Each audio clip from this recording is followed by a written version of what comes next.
నమస్తే అండి. నా పేరు A Venkateswara Rao, RRK formulations private limited, Andhra Pradesh, Eluru.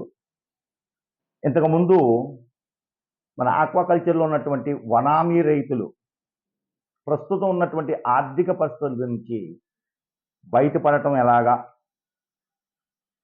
30, 40, 50 కౌంట్లు మనం ₹230 ఏ విధంగా తయారు చేయాలి అనే దాని మీద ఒక వీడియో చేయడం జరిగింది. అందులో ఓన్లీ ఫీడ్ మేనేజ్మెంట్ గురించి మాత్రమే నేను చెప్పడం జరిగింది. ఇందులో ₹230 మనం తయారు చేయాలంటే ఫీడ్ మేనేజ్మెంట్తో పాటుగా మనం 2 అంశాలు చెప్పాను మీకు నేను. ప్రధానమైన అంశాలు ఏంటి అని అంటే, ఒకటి మనం సీడ్ స్టాకింగ్ చేసుకున్న రోజునే మనం నిర్ణయించుకోవాలి. మనం 1 కేజీ రొయ్యని ₹230 తయారు చేసుకోవాలి. ఈ ₹230 అనే మాట ఎందుకు అంటున్నాను అంటే, మార్కెట్ యొక్క ఫ్లక్చువేషన్స్ని మనం దొరకకుండా, రేటు తగ్గినా పెరిగినా కూడా మనం ఈ ₹230 మనం 30, 40, 50 కౌంట్ తీసుకున్నాము అంటే ఎట్టి పరిస్థితుల్లో మనం నష్టాల్లోకి వెళ్ళము అనే దాని మీద అందులో ప్రధానమైన అంశము ఫీడ్ మేనేజ్మెంట్ గురించి నేను చెప్పడం జరిగింది. ఈ ₹230లో 30, 40, 50 కౌంట్ తీయటానికి ఫీడ్ మేనేజ్మెంట్తో పాటు ఇంకొక మేనేజ్మెంట్ ఉందండి. అదే ప్రధానమైనది. ఫీడ్ మేనేజ్మెంట్ తర్వాత చెక్ ట్రే అంటే మీ అందరికీ తెలుసు. ఈ యొక్క చెక్ ట్రే అనగానే చాలామంది, అందరూ అనలేను నేను, చాలామంది రైతులు ఏం చేస్తారు అంటే ఓన్లీ మేత ఒకటే చూస్తారు. గంటన్నరలో అయిపోయింది అంటే 1 కేజీ మేత పెంచడం, 2 గంటలు దాటిందంటే 1 కేజీ మేత తగ్గించడం, అలాగ చెక్ ట్రేని బట్టి ఆధారపడి ఫీడ్ మేనేజ్మెంట్ చేయటం జరుగుతుంది. ఫీడ్ మేనేజ్మెంట్తో పాటు మనం చెక్ ట్రే మేనేజ్మెంట్ని ఏ విధంగా చేయాలి? చెక్ ట్రే మేనేజ్మెంట్ అంటే ముఖ్యంగా మన యొక్క రొయ్య యొక్క హెల్త్ కండిషన్స్ చెక్ చేసుకోవడానికి మరియు ఫీడ్ మేనేజ్మెంట్ చెక్ చేసుకోవడానికి ఈ 2 విషయాల మీద మనం చెక్ ట్రేలు పెట్టుకోవడం జరుగుతుంది. మనం ప్రధానంగా కానీ మన రైతు సోదరులు ఏం చేస్తున్నారు అంటే ప్రధానంగా ఫీడ్ ఒకటే చూస్తున్నారు. దాని యొక్క హెల్త్ కండిషన్స్ చూడాలి. ఏంటా హెల్త్ కండిషన్స్? 4 సార్లు మనం మేతేస్తాం రోజుకి, 4 సార్లు చెక్ ట్రే చూడాల్సిందే. దాని యొక్క ఫస్ట్ చూడాల్సింది మేతతో పాటు మేత మిగిలిందా లేదా తర్వాత. ముందు నేను చెప్పిన విధంగా ప్లాంక్టన్ డెవలప్ చేసుకుంటూ మీరు ప్లాంక్టన్లో కార్బన్ సోర్స్ని డెవలప్ చేసుకుంటూ మీరు ముందుకెళ్తే చెక్ ట్రే కంపల్సరీగా మీకు గంటన్నరలో అయిపోతుంది. ఇంకా మేత ఉండదు అందులో. కానీ దాని యొక్క చెక్ ట్రేలో వేస్ట్ మెటీరియల్ ఏ కలర్లో ఉంది అది ఇంపార్టెంట్. చెక్ ట్రేలోకి వచ్చిన రొయ్యలు కాళ్ళు రంగు ఎలాగ ఉంది? మనకి వనామి రొయ్య అంటే తెల్ల కాళ్ళు రొయ్య, అది దాని కాళ్ళు రంగు ఎలాగ ఉంది. అలాగే దాని యొక్క గట్టు ఏ కలర్లో ఉంది, ఈ యొక్క గట్టులో ఏమైనా గ్యాప్స్ ఉన్నాయా,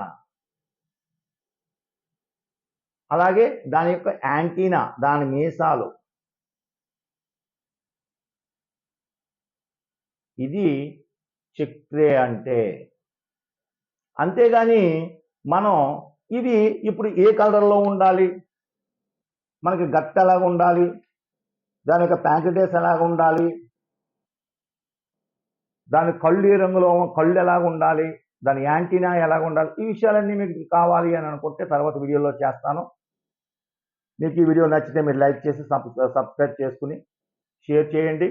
నా కింద నెంబర్లు ఉన్నాయి, వాటి మీరు వాట్సాప్ చేయొచ్చు లేదా డైరెక్ట్గా నాకు కాల్ చేయొచ్చు.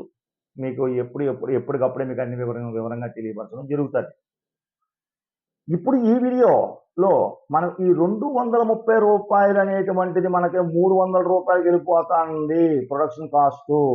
మనకు మిగిలేటువంటి ఆ ₹70 అంటే టన్నుకి ₹70,000 ఈ చెక్ ట్రే తినేస్తుంది. ఈ పాయింట్ చెప్పడానికే మీకు నేను ఈ వీడియో చేయడం జరుగుతుంది. నా అనుభవంతో చేస్తున్నటువంటి వీడియోలు ఇవి, తప్పుగా భావించకండి. దయచేసి వనామి రైతు సోదరులందరికీ కూడా చెప్తున్నా, ఫీడ్ మేనేజ్మెంట్ గురించి చెప్పాను. ఇప్పుడు ఆ 230 రూపాయల్లో ఫీడ్ మేనేజ్మెంట్ ఏ విధంగా చేయాలో మీకు చెప్పాను. ఇప్పుడు చక్రే మనల్ని తినేస్తుంది. అయిపోయింది అని అనగానే వెంటనే మీరు పెంచేస్తున్నారు, అది కరెక్ట్ కాదు. కాబట్టి చక్రే అంటే దాని యొక్క health condition plus feed management చూసుకోవడానికి. ఫీడ్ మేనేజ్మెంట్ అంటే నేను చెప్పాను కదా, ఫీడ్ అంటే మన దృష్టిలో ఎప్పుడు కూడా ప్లాంక్టన్ కార్బన్ సోర్స్ డెవలప్ చేసుకోవాలి అని చెప్పాను మీకు. 230 రూపాయలు మనం 30, 40, 50 కౌంట్ చేయాలంటే ఈ చక్రే మీద మనం మెయిన్ కాన్సన్ట్రేషన్ పెట్టాలి. మెయిన్ మనం ఫీడ్ మేనేజ్మెంట్ మీద పెట్టాము. రెండోది చక్రే మీద. చక్రే మీద మనం ఏం చూడమంటున్నాను, ఆ చక్రేలో ఉన్నటువంటి వేస్ట్ మెటీరియల్ ఎలాగ ఉంది, దాని యొక్క కలర్ ఎలాగ ఉంది, దాని కాళ్ళు రంగు ఎలాగుంది, దాని యొక్క ప్యాంక్రియాస్ ఎలాగుంది, దాని యొక్క గట్ ఎట్లా ఉంది, అది ఏ కలర్లో ఉంది, ఏమైనా గ్యాప్స్ వచ్చాయా, అలాగే రొయ్య హార్డ్గా ఉందా, ఇవి మనం చూసుకోవాల్సింది. చక్రే అంటే అది. నేను చెప్పిన విధంగా మీరు కానీ ప్లాంక్టన్ మీద మన కార్బన్ సోర్స్ మీద ఆధారపడి మీరు కల్చర్ చేస్తే కంపల్సరీగా చక్రే కంటైనర్లో ఖాళీ అయిపోవడం గ్యారంటీ. కానీ చక్రే ఖాళీ అయినా కూడా మన ట్యాంక్లో కార్బన్ సోర్సు అండ్ ప్లాంక్టన్ ఉంటుంది కాబట్టి మీరేం కంగారు పడక్కర్లేదు. అవి లేనప్పుడే మట్టి ఉంటారు. అండర్ ఫీడింగ్ వెళ్ళిపోతుంది, మట్టి తినేస్తుంది, లూజ్ షెల్లో పడిపోతుంది, అది ఇది అని రకరకాలుగా చెప్తూ ఉంటారు మాటలో. నేను ఫీల్డ్ వర్క్కి వెళ్తూ ఉంటాను కాబట్టి. ఇవన్నీ కాదు. సమృద్ధమైనటువంటి ప్లాంక్టన్ విత్ కార్బన్ సోర్సెస్ ఉన్నాయి అంటే మనకి ఈ యొక్క అనుబంధ ఆహారమైనటువంటి ఫీడ్ గురించి మనం భయపడాల్సిన అవసరం లేదు. అప్పుడే మీరు 1:1 రేషియోలో మీరు కల్చర్ చేయగలుగుతారు. అప్పుడే మీరు ఈ 230 రూపాయల్లో మీరు 30, 40, 50 కౌంట్లు తీయగలరు. అది నేను పక్కాగా గ్యారంటీ ఇవ్వగలను. మీకు ఏదన్నా సలహా కావాలంటే ఈ కింద ఉన్నటువంటి నెంబర్లకి ఫోన్ చేయండి, కామెంట్ చేయండి, మీ ఫోన్ నెంబర్ పెట్టండి, నేనే కాల్ చేస్తాను. ఈ వీడియో కానీ మీకు నచ్చితే లైక్ చేయండి, సబ్స్క్రైబ్ చేయండి, షేర్ చేయండి, 10 మంది రైతులకి తెలియపరచండి. నా ఉద్దేశం ఇందులో ఒక 10% ఫార్మర్స్ కన్నా నా వీడియోస్ ఉపయోగపడితే నాకు అంతకన్నా కావాల్సింది ఏమీ లేదు. నాకు ఈ వీడియో నచ్చితే మీ అందరికీ ధన్యవాదాలు, నమస్కారం.